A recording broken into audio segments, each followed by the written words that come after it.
president now has been threatening to lay off even more federal employees if this thing doesn't get worked out.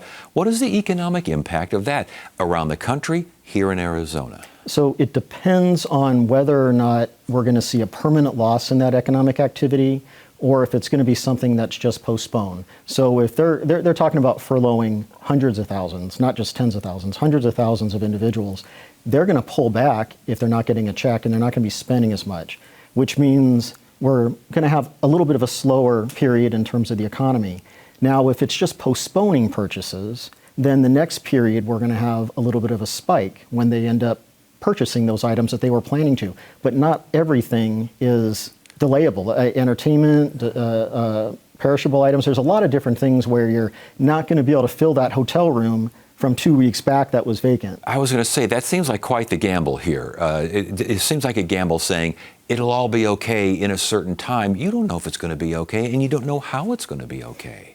It'll be okay if this gets both sides to be a little bit more realistic with how to look at this.